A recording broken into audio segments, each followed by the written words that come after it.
राधा वल्लभ श्री हरिवंश गजराज गोपाल दास जी की कहानी। रसिक मुरारी जी एक बहुत बड़े महाभागवत थे। वे अपने गुरु श्री श्यामानंद महाप्रभु जी की आज्ञा से संत सेवा में रत रहते थे। वह कभी किसी संत को कटु वचन नहीं कहते थे और किसी पर दोष दर्शन नहीं करते थे। एक भक्त ने संत सेवा के लिए रसिक मुरारी जी के गुरुदेव के नाम बहुत सी जमीन कर दी।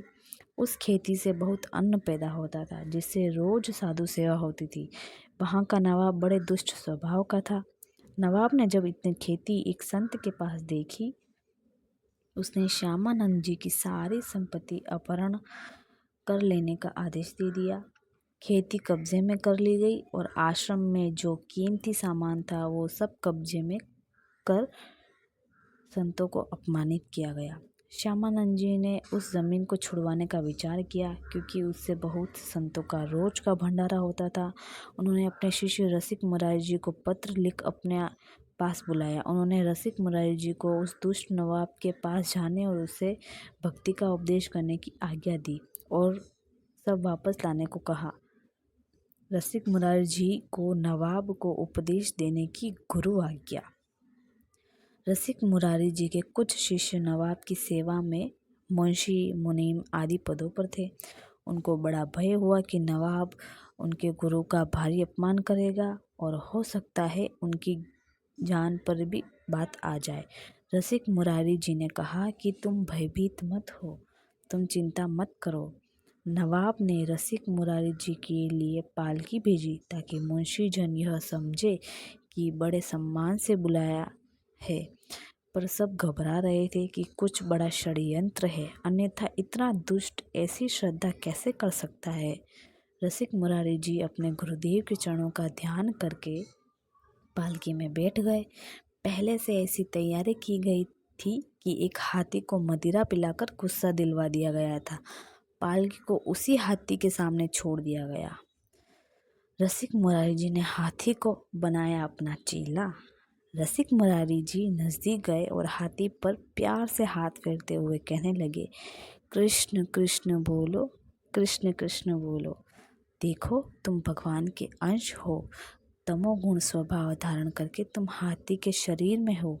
तुम हाथी नहीं हो, तुम तो भगवत अंश हो। ये क्रोध करना उचित नहीं है, इसीलिए तामसिक स्वभाव छोड़ो और कृष्ण बोलो, कृष्ण बोलो। हाथी ने घुटने टेक दिए और रसिक मुरारी जी के सामने मस्तक झुका लिया। राजा अपने महल के छज्जे से देखने आया था कि कैसे ये मतवाला हाथी इस गुरु को मारता है, लेकिन जब रसिक मुरारी जी ने उपदेश दिया तो हाथी ने घुटने टेक दिए और उनके चरणों में मस्तक रखकर अश्रु प्रवाह करने लगा।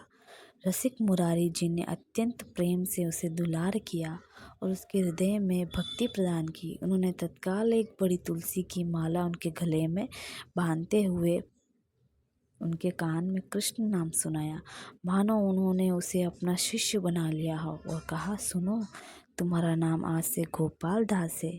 ये सारा का सारा दृश्य राजा देख रहा था। वो समझा कि यह तो कोई चमत्कारी महात्मा है। नवाब से अब रहा नहीं गया। वो दौड़ता हुआ आया और उनके चरणों में गिरकर कहने लगा, मुझे क्षमा कीजिए, मैं संतों का प्रभाव नहीं जानता था। मेरे बड़े भाग्य उदय हुए, क्योंकि आप जैसे महान संत के दर्शन हुए। जितनी जमीन जब्त की थी वह तो वापस कर ही रहा हूँ, कई गाँव की और भी जमीनें दे रहा हूँ। यह कहते हुए वह उनके चरणों में लिपट गया। संतों का संग मोक्ष प्रदान करने वाला होता है। तभी उस दुष्ट राजा का ऐसा परिवर्तन हो गया। गजराज गोपाल दास का सौभाग्य। रसिक मुरारी जी ने कृपा करके गजराज का नाम गोपाल दास रखा, भक्त गोपाल दास। अब वह गजराज जैसे गाय के पीछे बछड़ा चलता है, ऐसे रसिक मुरारी जी के पीछे पीछे चल पड़ा। अब तो आनंद ऐसा कि संत सेवा होती तो गजराज गोपाल दास जी को प्रसाद जूठन मिलती। जब भी वो संतों को देखते तो आगे के पैर मोड़ घुटनों के बल होकर माथा टेक देते और प्रणाम करते। अब जो भी चावल दाल आदि के बुरे संतों की सेवा के लिए लाने होते तो वे सेवा गोपाल दास को मिलती। सब कुछ गोपाल दास पे लाद करके लाया जाता। एक बार सभी व्यापारी मिलकर गोपाल दास जी के गुरुदेव श्री रसिक मुरारी जी के पास आए और कहा, ये गोपाल दास जी हमारा माल खा जाते हैं। जब एक बार बोरा लाना है तो ये एक बोरा खा लेते हैं और एक बोरा लाद कर ले जाते हैं, हमारा तो घाटा हो जाता है।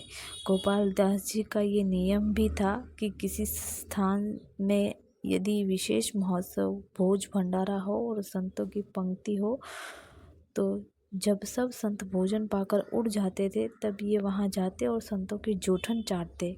रसिक मुरारी जी ने गजराज से कहा कि देखो, तुम अब वैष्णव हो, तुम्हारे सब आचरण ठीक है, लेकिन एक आचरण गलत है। तुम जो वहाँ लेने जाते हो उतना ही लिया करो।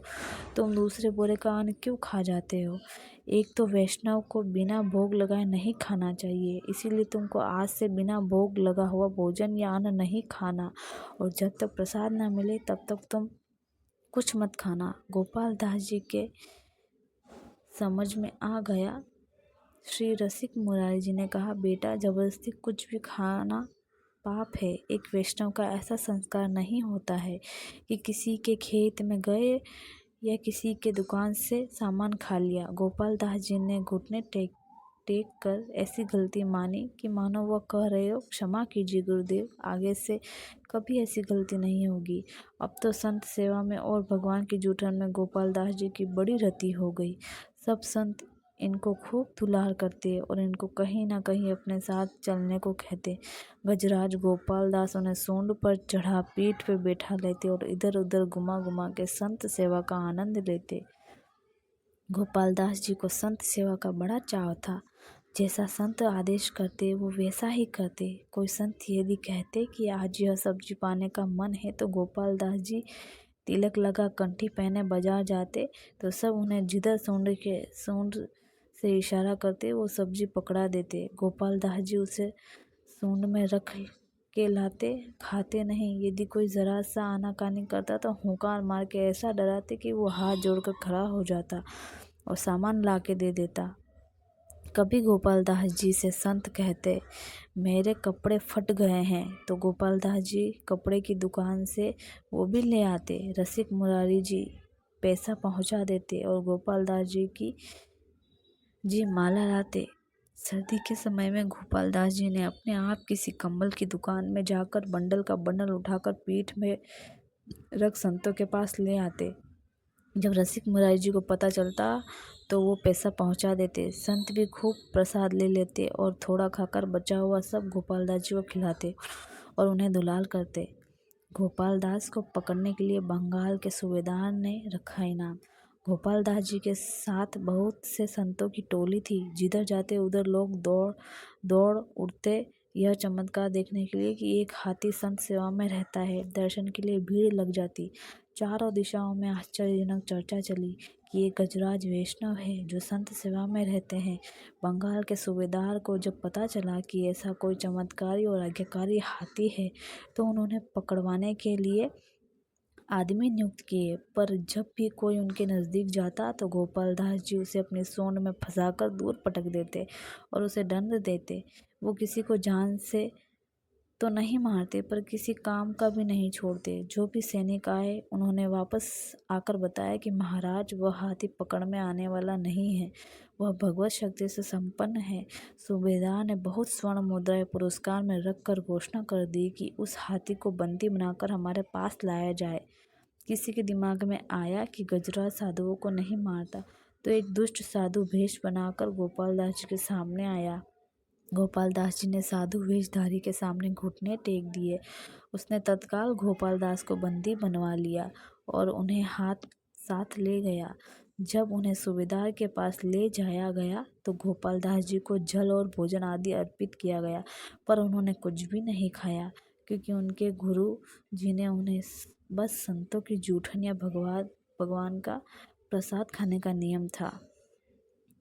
कई दिन हो गए, गोपाल दास जी ने ना अन्न लिया ना जल। सूबेदार के कहने पर सबने सलाह की तो सोचा, यह वैष्णव है, इसको गंगा जी में ले जाया जाए तो शायद गंगा जल पी ले, क्योंकि वो तो भगवान का चरणामृत है, अन्यथा ऐसे तो इसके प्राण निकल जाएंगे।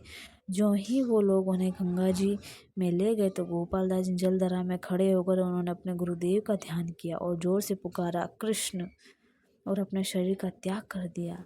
एक भगवत प्राप्त महात्मा की जो गति होती है वही सदगति गोपाल दास जी की हुई। सार बात, गजराज गोपाल दास जी एक हाथी के शरीर में थे, पर उनकी निष्ठा इतनी बड़ी थी कि उनके गुरुदेव ने कहा कि प्रसाद के अलावा कुछ नहीं पाना, तो उन्होंने जीवन त्याग दिया पर कुछ नहीं खाया।